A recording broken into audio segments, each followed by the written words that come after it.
No quiero perder mucho tiempo, pero sí que tengamos en nuestro corazón y en nuestra mente y sepamos cuáles son los tiempos en los que estamos viviendo. Es importante, el Señor mismo lo advierte y es más, felicita a algunos que sabían bien distinguir los tiempos en los que está cada uno. Un tiempo fue cuando comenzó, otro tiempo ha sido el intermedio y otro tiempo ahora que es el final. Y para ese final constantemente el Señor nos advierte que tenemos que prepararnos. Es una de las claves, porque si recuerdas en Mateo capítulo 25, cuando habla de aquellas vírgenes, una expresión que indica, vamos a llamar las personas que están cerca, próximas al Señor, pues sí claramente nos identifica que había 10 y 5 estaban preparadas y otras 5 no. Claramente sabemos y leemos en su palabra que las 5 que estaban preparadas, aunque también estaban dormidas, todas, dice, cabecearon y se durmieron.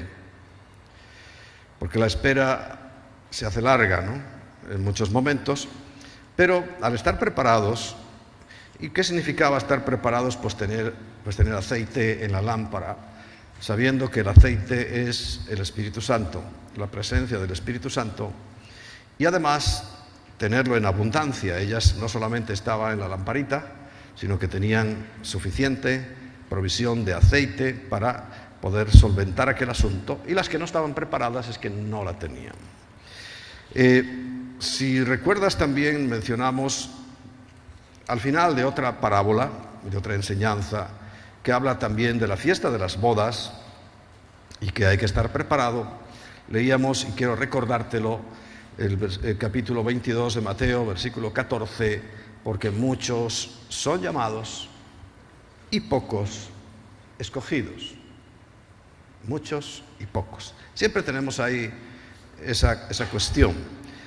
Cuando hablan, por ejemplo, de la gente que se equivoca, siempre es la mayoría, no sé por qué. Y ahora, quizá ante esta ola democrática, alguien debe pensar que Dios se va a doblegar, ¿no?, ante las mayorías. No, Dios es Dios y está por encima de todo y de todos, y no se va a doblegar ante ninguna mayoría. Estuvimos viendo que la salvación, podíamos verla, esto es un mero repaso, la salvación tenía 4 fases. La primera era limpieza, ¿recuerdas?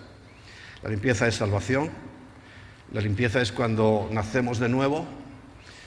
La segunda era santificación, porque es necesario apartarnos del mundo. Algunos me oyen, pero no se enteran. Esta semana, por ejemplo, lo he podido comprobar, ¿no? No saben lo que significa apartarse del mundo, no entienden, o no quieren entender, o les viene bien estar bien revolcados con las cosas dañinas del mundo, porque no estamos hablando de, nosotros no vamos a salir todavía de aquí, pero cuando dice el mundo y sus malas cosas, está hablando de lo que enturbia, mancha, perjudica y aparta de Dios. Bueno, pero es necesario esa santificación, como también recibimos al mismo tiempo como un título, un certificado en los cielos, y que tú debes usarlo en la tierra porque nos declara justos. Es una declaración, no es que de momento, así de repente nos volvamos justos, no. Ese es un camino que por medio del nuevo nacimiento, del lavamiento, por medio de la santificación, vamos a llegar a su totalidad, pero es una declaración que se hace en los cielos y nos consideran justos a los ojos de Dios. Y eso es lo que tú tienes que recordarle cuando vengan las presiones.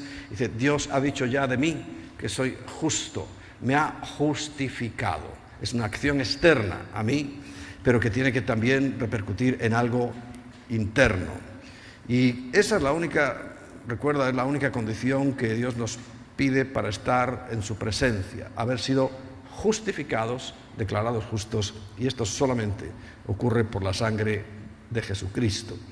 Y examinamos con detenimiento una cuarta fase, que es la futura, donde vimos que seremos glorificados. Por si no te acuerdas del versículo, Romanos 8:17, dice que si hijos, o sea, ya si somos hijos, si no eres hijo, no, esto no va para ti. Por eso mi interés y el interés de toda la Iglesia, y creo que de la mayoría de los cristianos, es que seas hijo de Dios.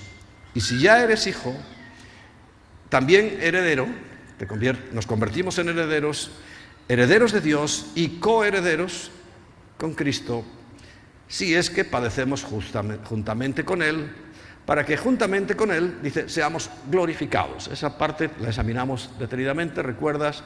No podíamos participar de su glorificación si no teníamos unos cambios que incluso afectaban no solamente al área espiritual, con el nuevo nacimiento, no solamente al área psicológica o del alma, sabiendo y recordándote que el alma eso es todo lo que compone el ser humano normal, que es su capacidad de pensar, su capacidad de sentir y su capacidad de actuar.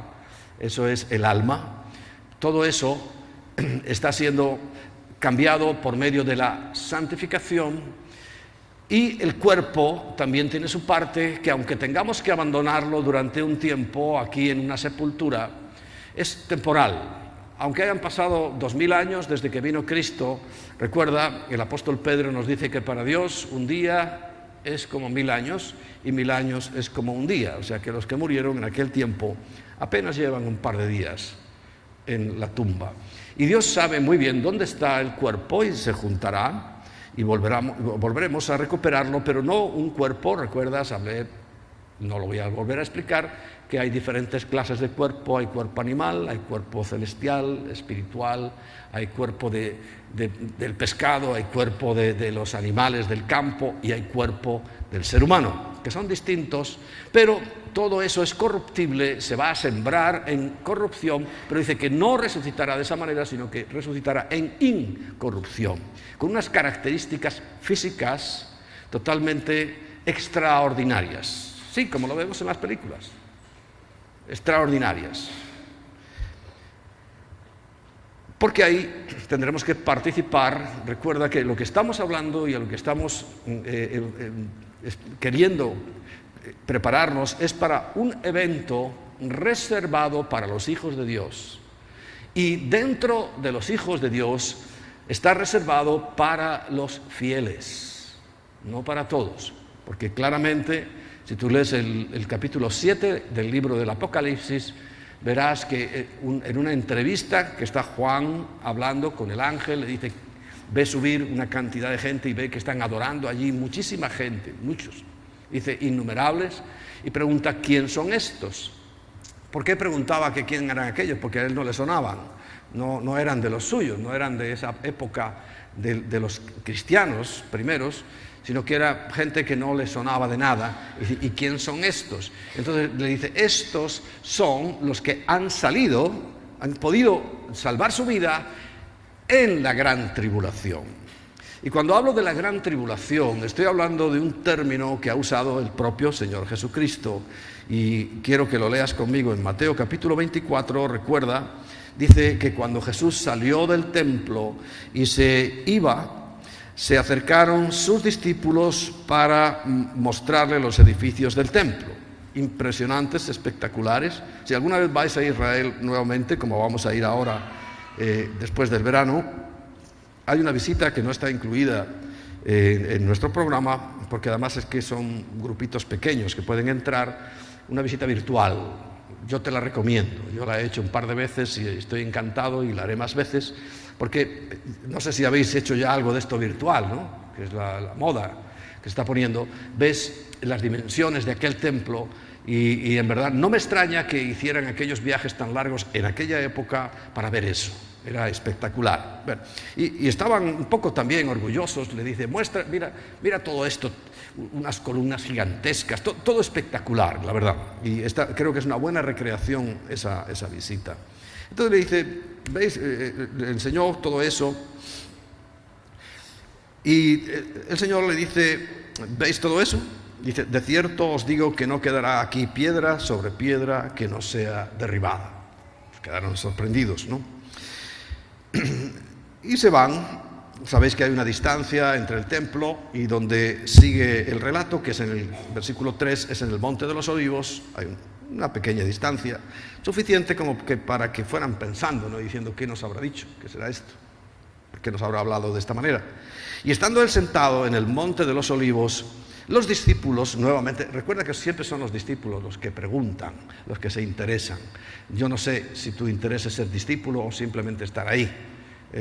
Estar ahí yo no te garantizaría nada, pero nada. Ser discípulo sí, el discípulo es el que tiene interés. En realidad todos tendríamos que ser discípulos, porque lo que el Señor mandó a hacer es no solamente evangelizar, sino ir y hacer discípulos en todas las naciones.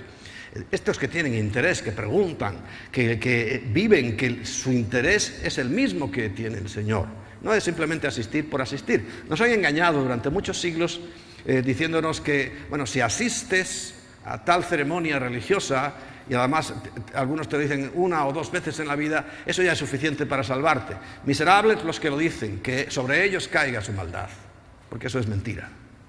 Eso está engañando a la gente y hay muchos engañados. No es la asistencia, sino es la pertenencia al cuerpo de Cristo. Entonces estaba sentado allí y los discípulos se le acercaron diciendo, dinos, ¿cuándo serán estas cosas? ¿Cuándo se va a derrumbar? ¿O cuándo va a desaparecer esto que no quedará piedra sobre piedra? Esa pregunta está respondida porque en el año 70 los romanos arrasaron literalmente, y como lo vemos hoy, no quedó nada, no quedó piedra sobre piedra. Y te aseguro que también lo podemos ver allí, las piedras eran grandes, no eran piedras así como esto, ¿no? que son las que ahora... Por ejemplo, este tamaño de piedra es lo que los árabes usan para construir. Las piedras que derribaron podían ser como desde aquí hasta la pared. Hay que tener ganas de empujar una piedra así, ¿verdad? Pero había algo en sus corazones que les impulsó a hacer eso. Y ese algo es el deseo de destruir todo lo que le agrada a Dios.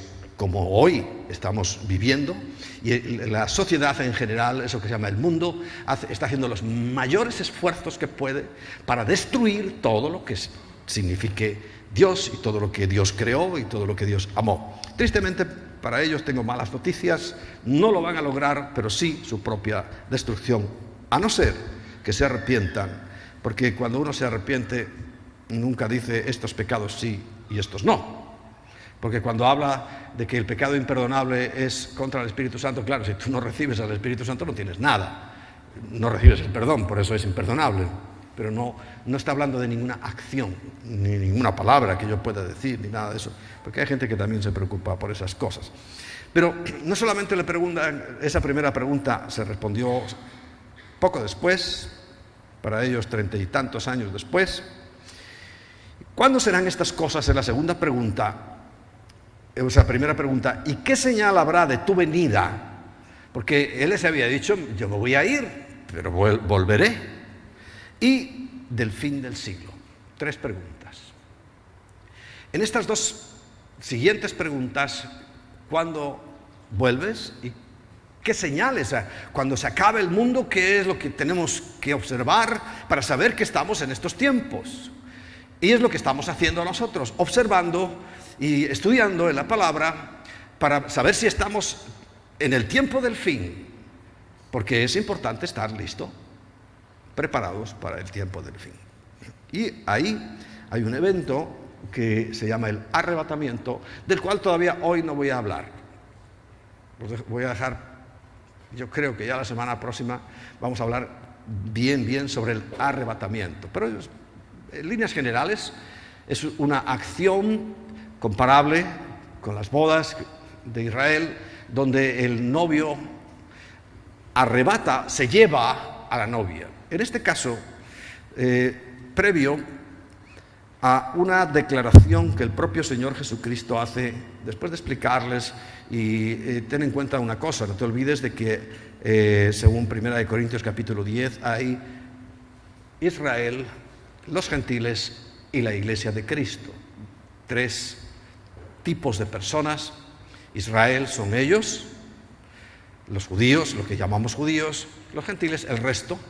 Pero dentro de judíos y gentiles, el nuevo proyecto que Dios tuvo, aquel paréntesis que hablamos, es la iglesia de Dios. Y hay promesas para los judíos que no son para la iglesia, y hay promesas para la iglesia que no son para los judíos, a no ser que pertenezcan a la iglesia de Dios. Como los primeros creyentes eran solamente judíos, pero hoy no. Hoy ya sabemos que rechazan a Cristo. Y 1 de Juan, capítulo 5, versículo 21, que dice: el que tiene al Hijo, a Cristo, tiene la vida. El que no lo tiene, no tiene la vida, por más que haya nacido en tal otro lugar y desarrolle tal o cual religión. No importa, es tener al Hijo. Por eso decía, no es solamente asistencia, sino es pertenencia. Y Cristo nos pertenece y yo le tengo que pertenecer a Él. Y esa es la verdadera vida, la que nos va a llevar a la eternidad con Cristo, porque hay una eternidad sin Cristo, pero evidentemente muy distinta, de sufrimiento, de dolor, y como está dicho por el propio apóstol Pedro, reservada para el fuego. Ese acto de arrebatamiento justamente va a ocurrir en un momento que el propio Señor, cuando le explica a sus discípulos, hay un punto donde le dice en el versículo 21, Mateo 24, versículo 21, dice: porque habrá entonces, en el tiempo final, dice, gran tribulación, cual no la ha habido desde el principio del mundo hasta ahora, ni la habrá. Tan terrible va a ser ese momento, tan impresionante, que el propio Señor dice, en aquel momento ellos ya sabían que Dios había destruido toda la tierra, menos a un grupo de personas, 8, un número significativo. ¿Sabes qué significa 8? Nuevo comienzo. Una vez que termina el 7, el 7 es cumplimiento, el 8 es que volvemos a empezar, ¿no?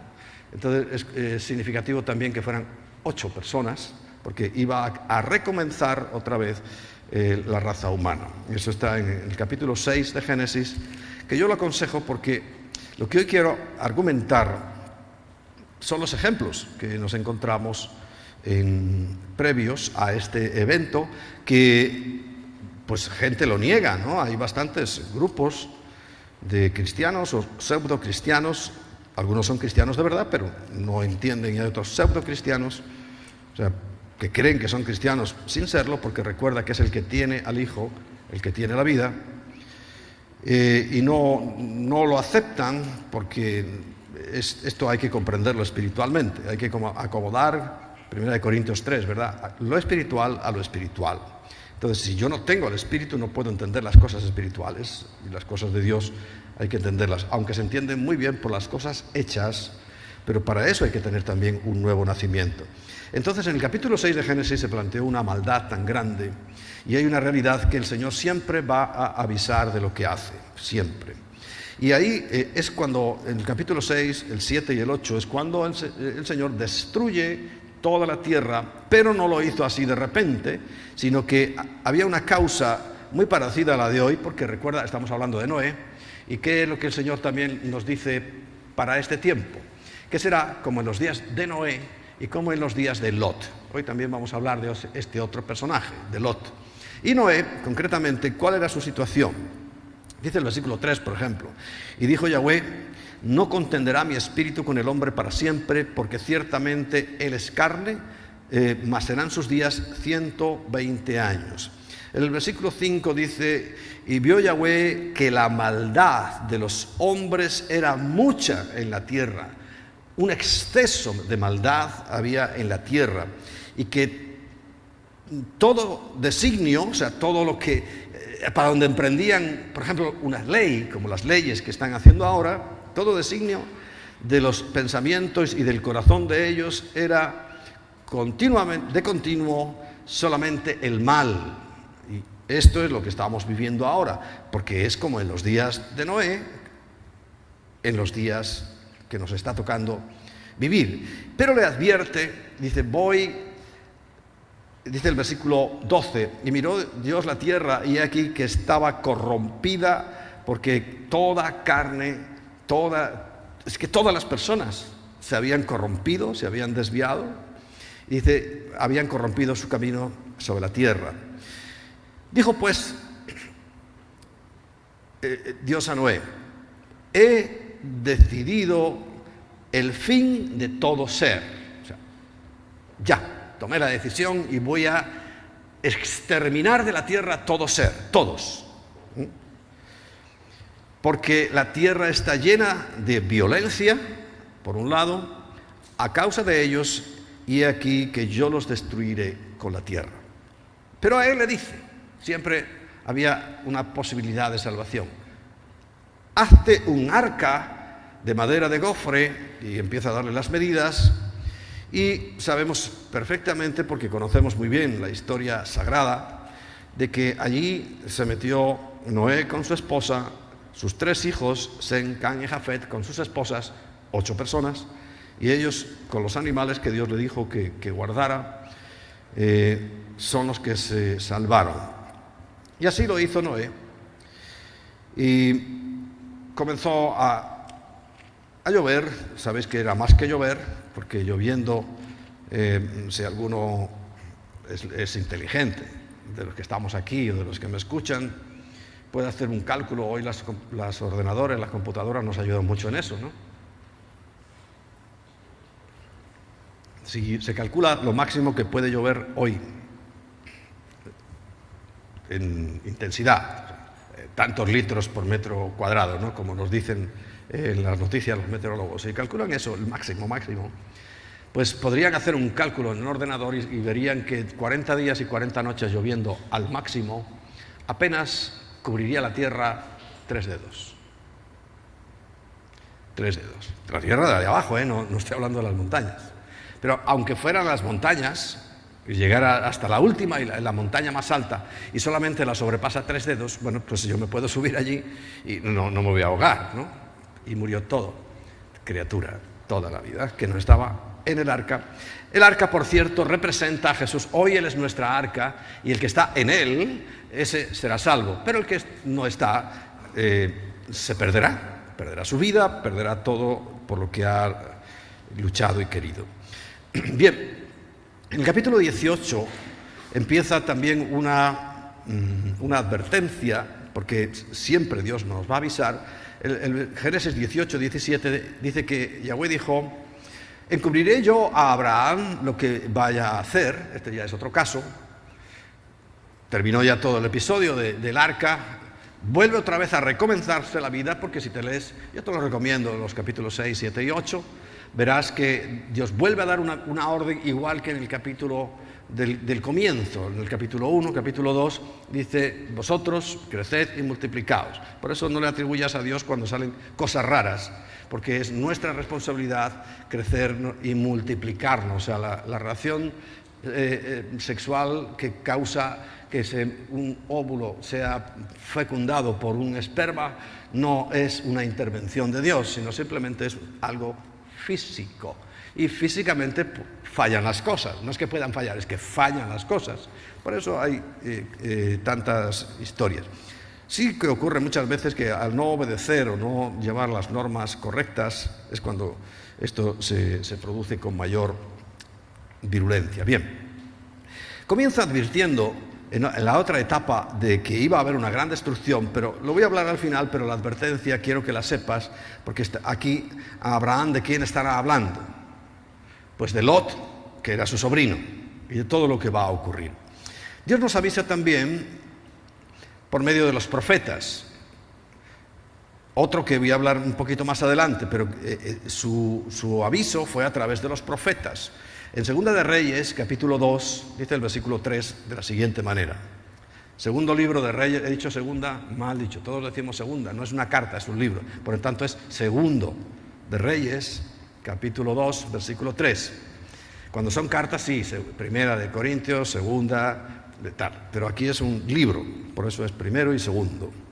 Bueno, el segundo libro de los Reyes, capítulo 2, versículo 3, dice, y saliendo a Eliseo, los hijos de los profetas que estaban en Betel, le dijeron, ¿sabes que Yahweh te quitará hoy a tu señor de sobre ti? Y él les dijo, sí, yo lo sé, porque también era profeta. Y les dijo, callad. No era una grosería, sino porque iba a ser algo que nadie iba a entender, y como no van a entender el arrebatamiento, se fue y aparentemente no pasó nada. Pero vemos que a través de los profetas, o sea, Dios directamente hablando, como habló con Noé, Dios directamente hablando, como habló con Abraham, ahora está a través de los profetas y de las propias personas que Él nos da esa información de lo que va a hacer. Ahora, ¿cuáles profetas? Porque no todos son profetas. Si leemos Jeremías, que lo vamos a leer, capítulo 23, dice el versículo 21 lo siguiente. Jeremías 23, 21. Dice, no envié yo a aquellos profetas, no eran profetas míos, pero ellos corrían y yo no les hablé, mas ellos profetizaban. De esto hoy hay cantidad de gente, que Dios no le ha dicho nada, ni los ha enviado a nada. Ahora es lucrativo, porque si os fijáis, esos falsos profetas siempre su primera revelación es económica, que tienes que dar. Y venga, y dinero, para que tengas una mejor adivinación, ¿no? Porque no es profecía. Bien, pero Dios les va a tratar muy seriamente, ¿no? Porque estamos leyendo. Dice, yo no los envié y yo no les hablé. Sin embargo, ellos profetizan. Versículo 22. Pero si ellos hubieran estado en mi secreto, o sea, conmigo, dice Dios, habrían hecho oír mis palabras a mi pueblo. O sea, si es que Dios quiere profetas, está deseando tener profetas, claro que sí. Y yo lo habría hecho volver a su pueblo de su mal camino y de la maldad de sus obras, porque esa es la finalidad de la profecía, no decirte lo bien que te va a ir. Claro, como has traído una ofrenda a que han pedido hasta coches, y se les han dado. Que uno se equivoca, eso lo sabemos, pero lo importante no es equivocarse, lo importante es salir del error, no permanecer en él. Entonces no le va a decir, mira, o te arrepientes o te vas a morir. No, eso no lo dicen los profetas ahora. Le dicen, no, eres el fenómeno número uno, todas las naciones se van a rendir a tus pies, tú vas a ser el gran campeón, y la gente se lo cree. Claro, pasa un día y otro día ven que no pasa nada, que ningún campeón ni ha pasado nada, y no solamente nadie se rinde a sus pies, sino que lo humillan, lo pisotean a él. Porque Dios no dijo eso. Dios cuando habla es para corregir el mal camino de su pueblo, como dice aquí. Yo le habría hecho volver de su mal camino a mi pueblo y de la maldad de sus obras. Porque la profecía esa es la finalidad. Corregir cuando algo está mal. No para decirte que te va a ir fenomenal. Porque eso está dado de por sí. Si tú cumples la palabra de Dios, si tú obedeces, no tienes ningún profeta que decirte nada. Dios te va a prosperar y te va a bendecir.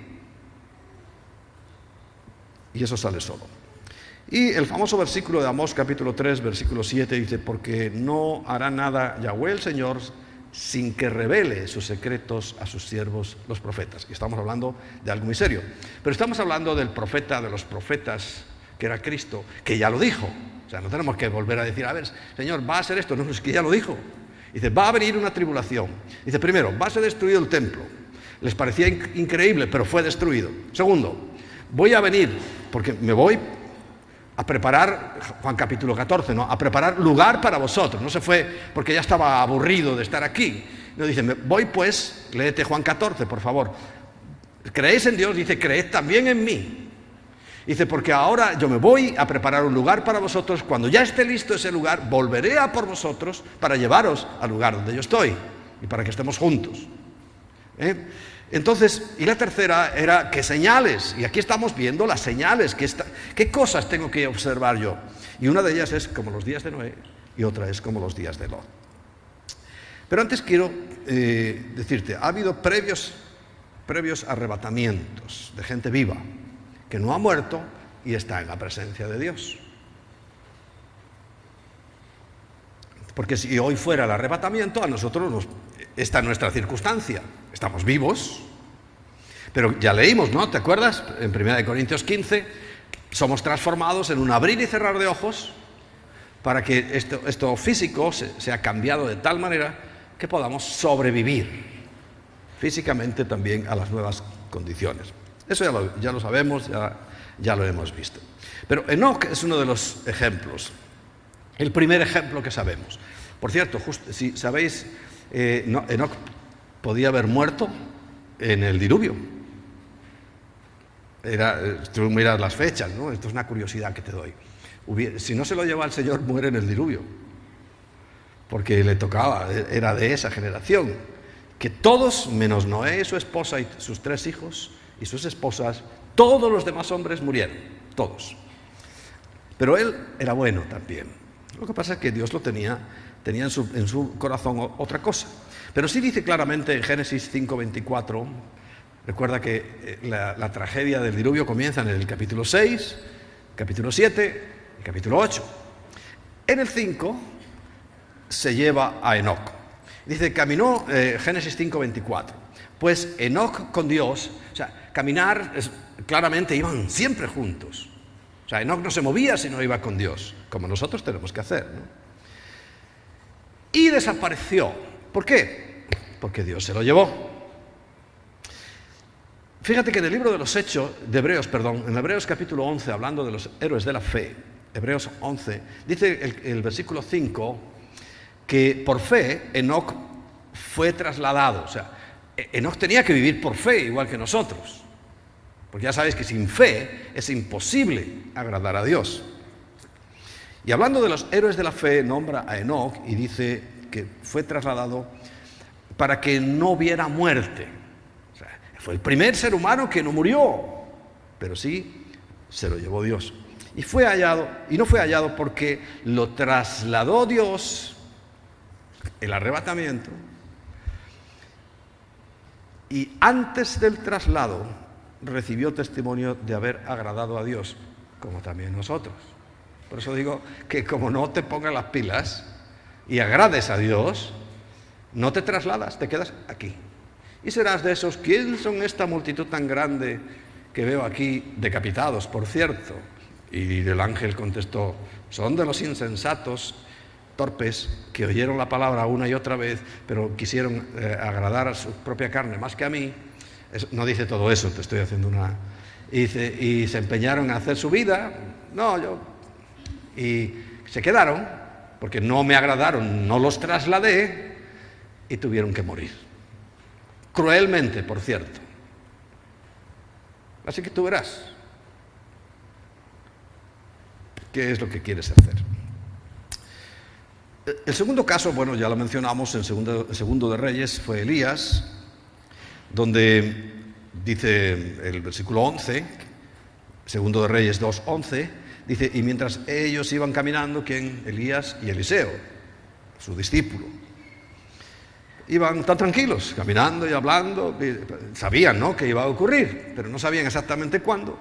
Y he aquí lo que ellos llaman un carro de fuego, con caballos de fuego, lo apartó, apartó a los dos, y Elías subió a los cielos en un torbellino.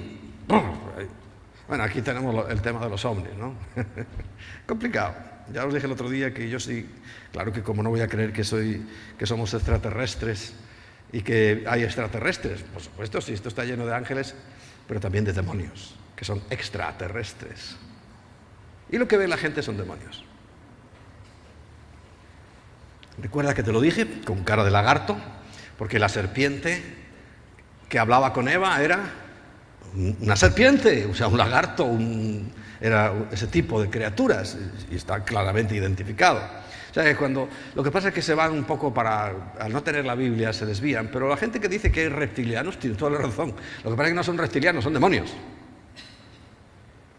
Y no hay Anunnakis Hay kakis y hay manzanas y peras, pero no anunnakis, que parece una fruta, pero no, es una raza que dice que nos gobierna.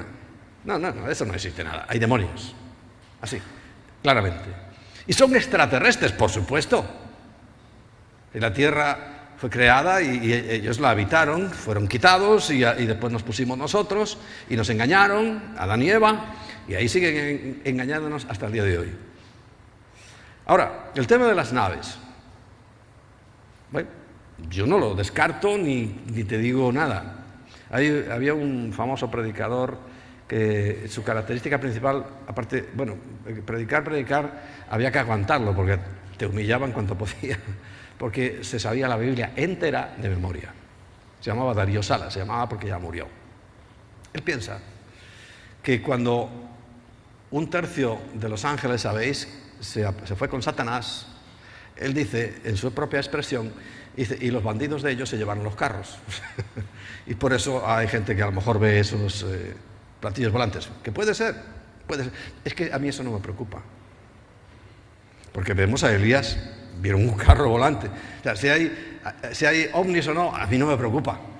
Lo importante es saber de quién son, para qué son y de dónde pertenecen. Que no son ni de los Anunnakis, ni de los Kakis, ni de los... ¿cómo se llama? Esta fruta nueva que es inventada. Ya me la como muchas veces y no me acuerdo.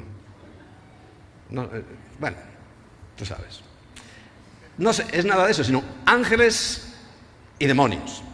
Y no te vayas de ahí. Y ambos son extraterrestres. ¿Será que en el arrebatamiento es verdad que nos recogen hombres? Yo no lo creo. Porque Enoc se fue así. Y el Señor también se fue así, no necesito nada. Ahora sí. Porque sí va a haber un engaño previo. Con esos carros que robaron, el tercio de los ángeles, van a engañar a gente. Ya lo están haciendo. Yo sí creo que la gente que dice que fue subida a una nave, fue subida. Lo que pasa es que son demonios. Y no dan testimonio de Cristo, no dan testimonio de salvación, sino de que no sé qué les hicieron. Además dicen calladitos, no dicen nunca nada, porque son falsos. Y ese engaño es previo y va a ocurrirle a todo el mundo. ¿Sabes que en Israel ahora, cuando ya estén más contentos que crean que ha llegado el Mesías, ¿sabes quién es el que ha llegado de verdad? El anticristo. Es que es previo a la llegada de Cristo. O sea, que cuando venga alguien de ese, léete otra vez, por favor, Mateo 24, lo primero que dicen, no os dejéis engañar. ¿Por qué? Porque lo primero que van a aparecer son falsos cristos y falsos profetas. Lo primero. Y después yo. O sea que si ahora en el orden aparece alguien, es el anticristo, no es de Dios. Porque además cuando él aparezca va a ser claramente manifiesto. Bien. Y hay un caso que no es igual, pero sí que vale la pena que lo examinemos, que es el de Lot. Vimos que también Abraham dice, voy a destruir esa ciudad y todas las ciudades de alrededor por causa de que se habían corrompido al extremo. No, ya se habían olvidado del diluvio, ya, igual que hoy, ya nadie se acuerda de nada, ¿no? Y Sodoma y Gomorra, fíjate, representa el tipo claro del mundo actual. O sea, tipo cuando hablo, mira, lo que ocurría en Sodoma y Gomorra es exactamente lo que está pasando aquí. Y esta semana, no hay duda, ¿no? Orgullo gay y orgullosos ¿de qué? Aparte que, bueno, ellos pueden tener sus fiestas y nosotros tenemos también nuestras fiestas, pero yo no molesto a nadie y no le impongo a nadie mi fiesta, como ellos hacen. O sea, cuando tú tienes que imponer algo, es porque no está bien. Porque si fuera tan bueno, todo el mundo haría, pero si tienen que amenazarte con leyes, con meterte en la cárcel, si opinas lo contrario, es que eso no es bueno. ¿Verdad que no? Es que no lo es. Y Lot estaba, en Génesis 18, para que te lo leas, ahí está todo el relato, y Lot estaba allí, viviendo. Además, sabéis muy bien que eligió, no fue obligado, porque el problema de los pastores, lo conocemos, ¿no? Había problemas en los pastores y de repente Lot, O sea, Abraham le dice a Lot, mira, hijo, era su sobrino, hay muchos problemas, la tierra es muy grande. Y se subieron a un monte y le dijeron, tú eliges. Si tú vas para la derecha, yo me iré a la izquierda, y si tú vas para la izquierda, yo me voy a ir a la derecha. Pero no quiero problemas, yo prefiero tener paz contigo porque eres mi sobrino, yo te quiero y no quiero tener problemas.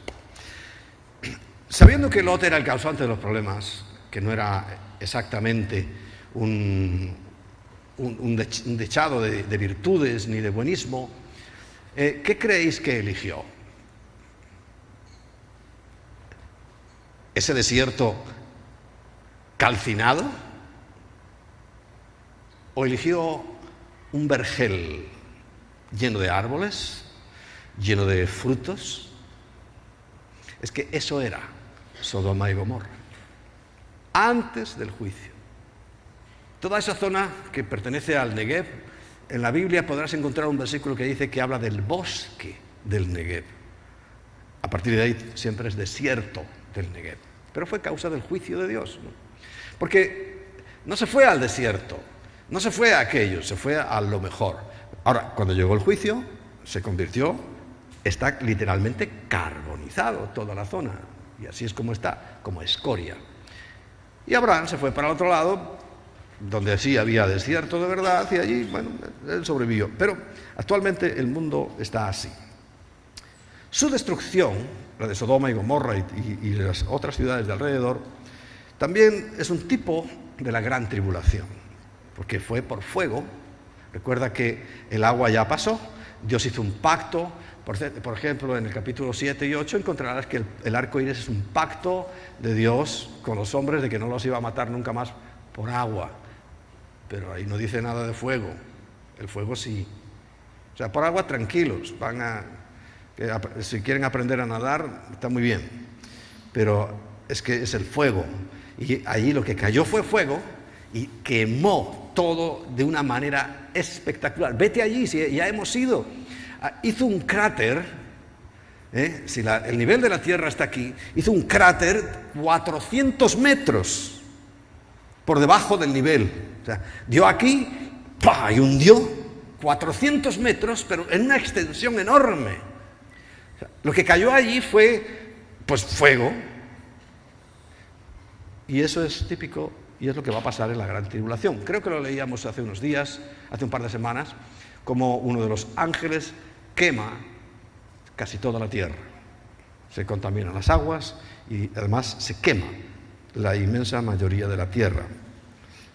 Por eso, aquella destrucción, y coincide también mucho el pecado fundamental, que a ti te digo que alguien es sodomita y ¿qué entiendes? ¿Qué es? ¿Pescadero? ¿Que se dedica al comercio de legumbres? Sabes que está hablando de la homosexualidad. Sodomita. Es científico. En las universidades te enseñan que alguien que es sodomita es alguien que tiene conducta homosexual. Claramente. O sea que vemos que se está repitiendo porque ¿por qué sabemos que estamos en los últimos tiempos? A ver, sí que nos están cercando. Ellos creen que nos están cercando. Bueno, también como en los tiempos de Lot, muy pocos creían. Dios lo avisó. Dios mandó sus ángeles. Recuerda, primero se nos encuentra Abraham, y Abraham, negociando con ellos, si hubiera 50, luego 20, luego 10 justos, ¿no lo destruirían? Y ellos dicen, claro, no lo destruiría. Pero es que no encontraron más que a 2. Y yo creo que fue 1, porque la mujer de Lot, ¿qué pasó con ella? Enseguida echó de menos todo aquello, que es volverse atrás. Y las hijas, no sé qué edad tendrían. Pues supongo que serían lo suficientemente pequeñas como para seguir sin volverse atrás, pero tampoco eran ninguna joyita. ¿Por qué?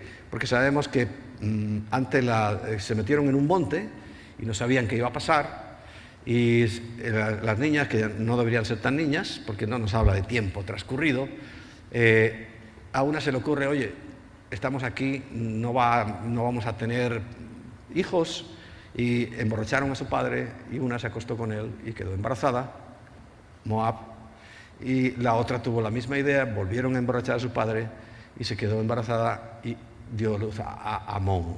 Y los moabitas y los amonitas son de los mayores granos, en sálvese la parte, los españoles entienden de qué hablo, que tenemos hoy en el mundo, junto con los árabes, moabitas y amonitas, descendientes de aquellas dos niñas que se lograron en primera instancia, pero que nos dejaron un problemón para el resto de la humanidad, porque de ellos son los que terroristas y toda esta gente.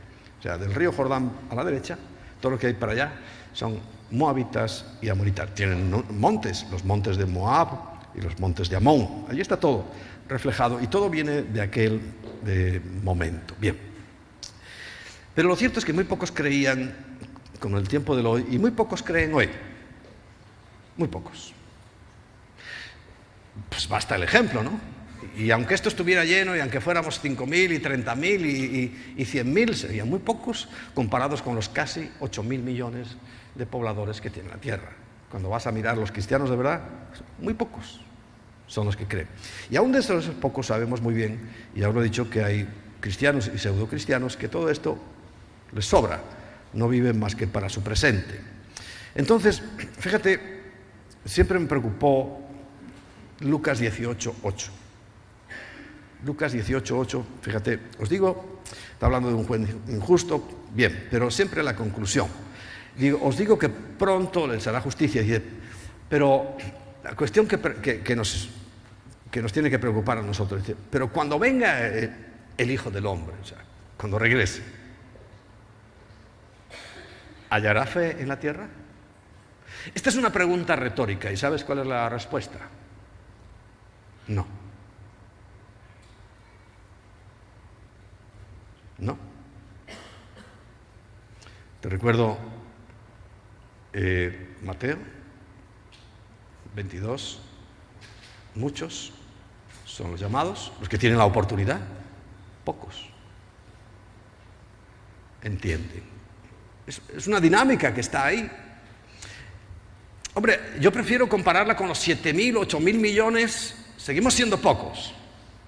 Pero es que si vamos reduciendo el círculo, aún en los creyentes, los que tienen fe, y tener fe no es andar echando montes al mar. ¿Qué sentido tendría eso? Ninguno. Sino tener fe, basándonos en que la fe es creer que lo que Dios dice en su palabra es así y punto. O sea, mi fe consiste en creerle a Dios. Porque creer en Dios, hasta los demonios creen en Dios. ¿Cómo no van a creer si lo ven? Si Satanás, ¿te acuerdas de Job? Sube a las reuniones de los cielos. Es un hijo de Dios. Y dice que subieron los hijos de Dios y allí estaba él. Y habla con Dios. Mira, Job, tu hijo. Claro, si no lo protegieras, y Dios le dice, vamos a hacer una apuesta. Un poco así grosero, ¿no? Pero dice, le voy a quitar dice, te voy a dejar que lo toques, lo único que no le quites la vida, y ya sabes lo que pasó. Perdió familia, perdió la salud, perdió todo lo que tenía, y era un hombre inmensamente rico. Y fue probado, porque Dios, ¿sabes? Siempre se guarda un as en la manga. Y dice, voy a aprovechar y le voy a quitar esa cosita que tiene ahí Job, que era un hombre temeroso, pero no de Dios, temeroso de él. Y sus motivos no eran correctos, por eso Dios le permitió que fuera tocado de aquella manera. Pero salió reforzado, como cuando Dios toque tu vida siendo tú un hijo de Dios, saldrás reforzado, no saldrás perjudicado. Dios nunca hará nada, ningún pensamiento de Dios es para perjudicarnos, ni para entorpecer, ni complicarnos la vida. Es todo lo contrario, es para bendecirnos, para mayor gloria suya y también beneficio nuestro. Porque recuerda, la cuarta fase era glorificados. Dios comparte y va a compartir su gloria con nosotros. Bien, ¿hallará fe en la tierra? La respuesta es no. porque hoy estamos creyendo cosas muy raras. Pero estoy contando las circunstancias estas porque es el reflejo de hoy. La iglesia no está bien. No estamos bien.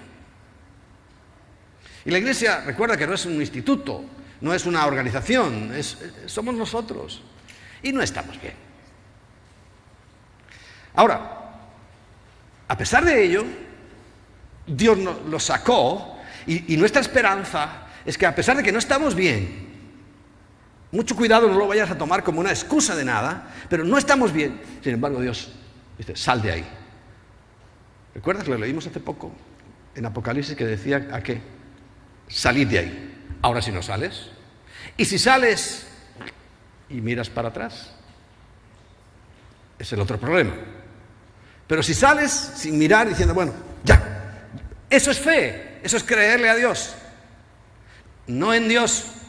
Todo el mundo cree en Dios. Todo el mundo. Pero creerle a Dios, eso es fe. Y Dios dice, para allá.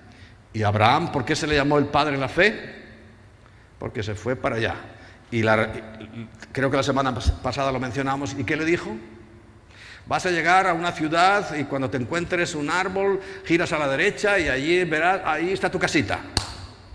¿Qué le dijo? A la tierra que yo te mostraré. Tú sal. Y eso es la fe. Pero porque Dios lo dice. Porque hay otros que se inventan esas circunstancias. ¿Sabes que se han ahogado más de 4 por creer que ellos pueden andar sobre el agua? Nadie les dijo que andaran sobre el agua. Y ¡pum!, van y se hunden. Hace poco, ya 2 pastores han cogido una serpiente, como la Biblia dice que no te harán nada, se han puesto aquí a hacer el idiota, se han puesto la serpiente aquí, ¡pum!, ¡hala! Muertos. ¿Quién le dijo que tenía que morderle las serpientes? ¿Eso es demostrar la fe? No, ya lo han comprobado. Lo que pasa es que no pueden dar el testimonio.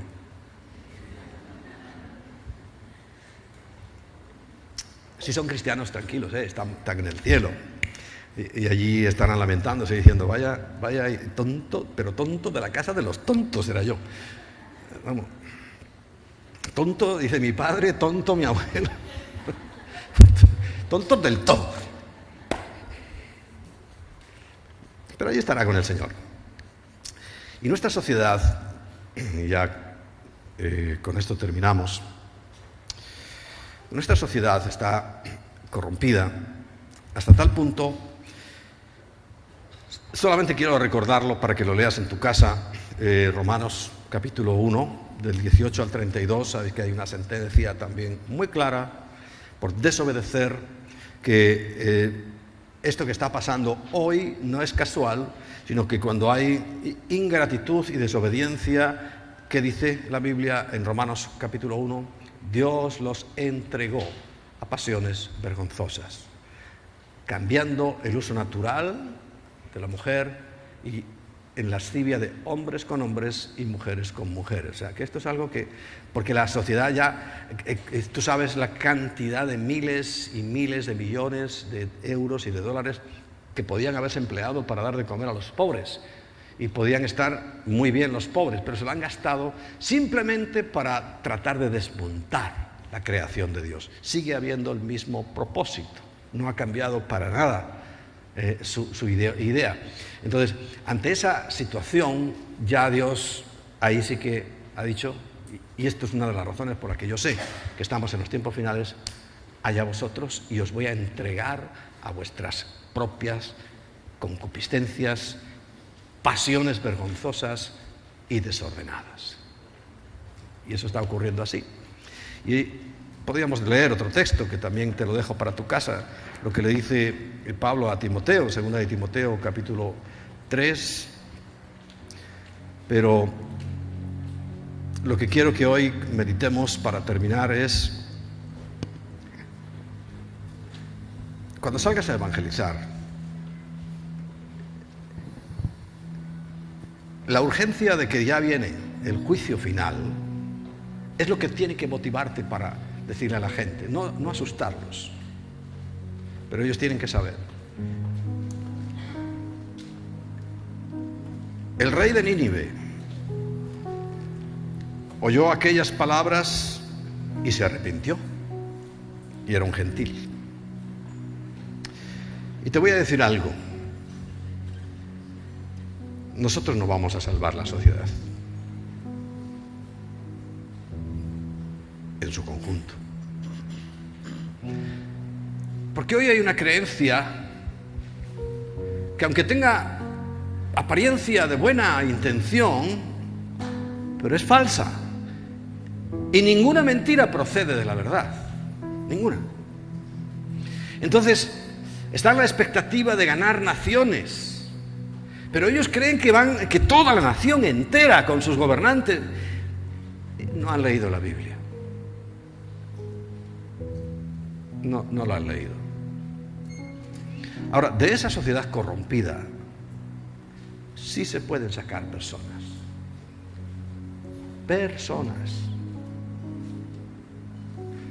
no la sociedad. Porque bajo ese error, como nunca se va a lograr, puedes estar gastando y desgastando tu energía, cuando lo que tú tienes, a lo mejor tú tienes que salvar a una sola persona. Y bueno, si después de esa tienes la oportunidad de otra, adelante. Pero no te plantees salvar la nación. Eso no va a ocurrir, porque ¿sabe lo que dice la Biblia? Que Dios la va a destruir. Todo lo que hoy vemos como Sodoma y Gomorra, porque es el reflejo claro de lo que va a ocurrir. Recuerda, si no te lo crees, lee la segunda carta de Pedro. Segunda de Pedro, capítulo 3, dice: la tierra está reservada para el fuego.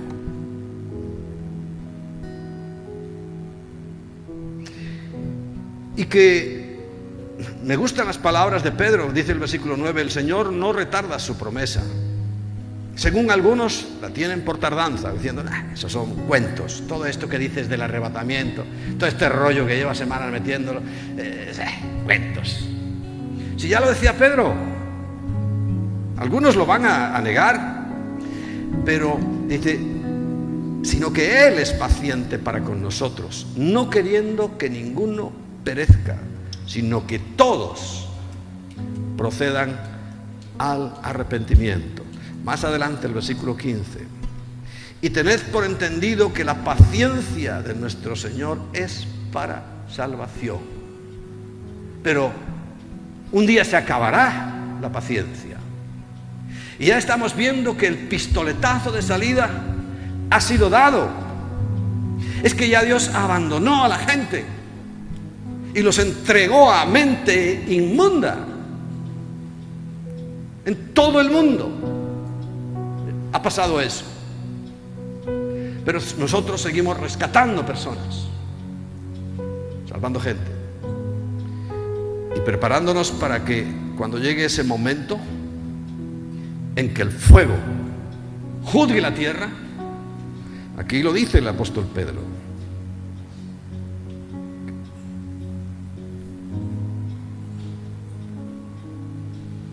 estemos listos. Vamos a ponernos en pie.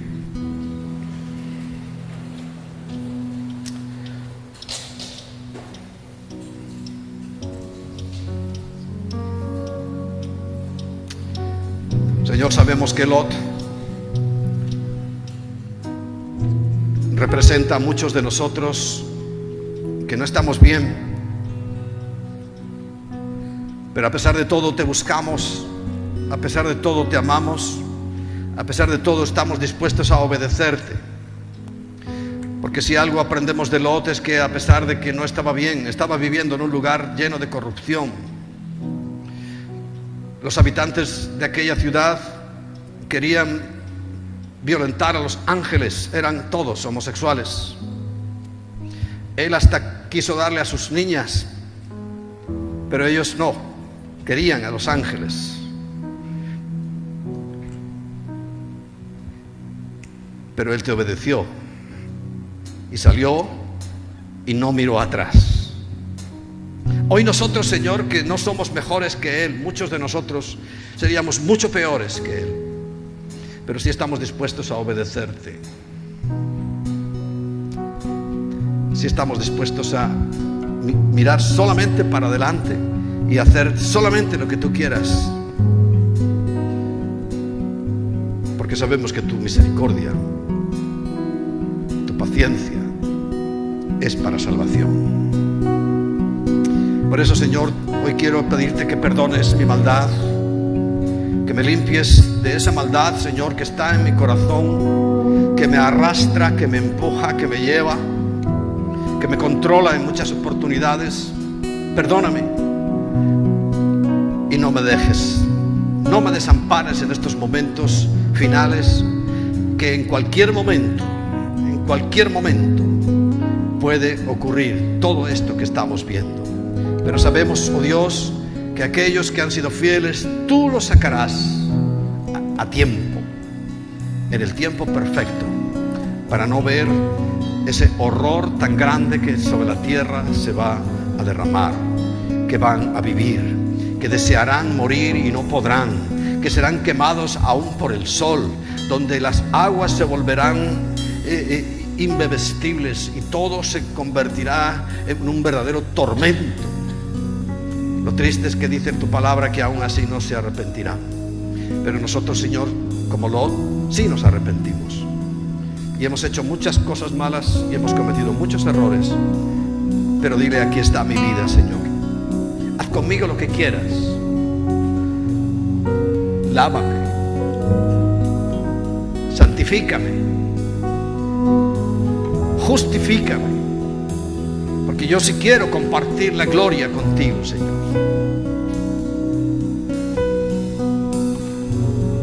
Y yo te pido, Padre, que tu misericordia una vez más se derrame sobre nosotros y podamos entender. Quita el velo, quita la oscuridad que hay en nuestros corazones, podamos, Señor, cambiar el rumbo de nuestra vida